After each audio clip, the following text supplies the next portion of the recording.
వేసవి వేడిపై దాడి చల్లటి రిఫ్రెషింగ్ స్టాప్ తో హాయ్.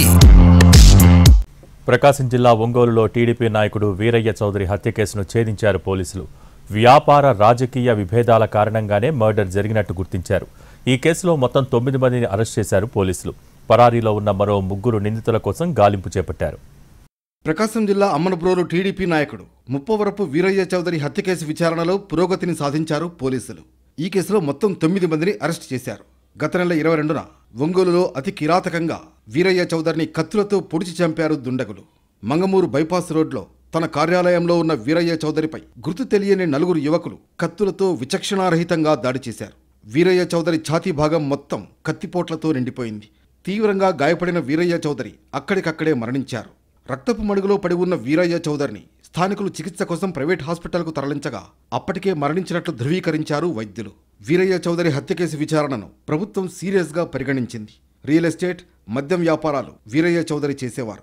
వ్యాపారాల్లో వివాదాల కారణంగానే వీరయ్య చౌదరిపై ప్రత్యర్థులు కిరాయి ముఠాతో హత్య చేయించినట్లు పోలీసులు ప్రాథమికంగా అంచనాకు వచ్చారు. వీరయ్య చౌదరికి టీడీపీతో పాటు వైసీపీలో ప్రత్యర్థులుగా ఉన్న వారితో పాటు వ్యాపారాల్లో ప్రత్యర్థులుగా ఉన్న వారిని పోలీసులు అదుపులోకి తీసుకుని విచారణ జరిపారు. హత్య కేసులో పాల్గొన్న నిందితులు వాడిన స్కూటీ రక్తపు మరకలతో చీమకుర్తి శివారు ప్రాంతంలో చిక్కడంతో కేసులో అసలు నిందితులు ఎవరనేది పోలీసులు తేల్చారు. అమ్మనబ్రోలులో వీరయ్య చౌదరికి ఆళ్ల సాంబశివరావు అనే వ్యక్తికి రాజకీయ వ్యాపార వైరం ఉంది. వీరయ్య చౌదరికి టీడీపీలో నామినేటెడ్ పదవి లభిస్తుందని గత కొంతకాలంగా ప్రచారం జరుగుతోంది. దీంతో వీరయ్య చౌదరిని హతమార్చేందుకు ఆళ్ల సాంబశివరావు వ్యూహరచన చేశాడు. ఒంగోలుకు చెందిన వినోద్, నెల్లూరుకు చెందిన మరో 4 యువకులతో కిరాయి హత్యకు పథకరచన చేశారు. వీరయ్యను హత్య చేసేందుకు 3 సార్లు రెక్కీ నిర్వహించి ఫెయిల్ అయ్యారు. 4వ రెక్కీలో తన కార్యాలయంలో చిక్కిన వీరయ్య చౌదరిని చంపేశారు. గ్రామంలో ఆధిపత్య పోరు, ఒక చిన్న ఇసుక తుఫాను, అలాగే భవిష్యత్తు మీద భయం, బెంగ, ఆందోళన కలిసి జరిగినటువంటి అంశాల్లో భాగంగా జరిగినటువంటి ఈ యొక్క హత్య, ఈ 3 ప్రతిరూపమే ఈ అన్నిటి కలిపి సమాహారంగా ఈ హత్య జరగడం జరిగింది. మనం వివరాల్లోకి వెళ్తే ఏప్రిల్ నెల 22వ తేదీ ఈవినింగ్ 7:35 అరౌండ్ ఆ సమయంలో ముప్పవరపు వీరయ్య చౌదరి తెలుగుదేశం నాయకుడైన ఎక్స్ ఎంపీపీగా చేశారు నాగుప్పలపాడు మండలానికి.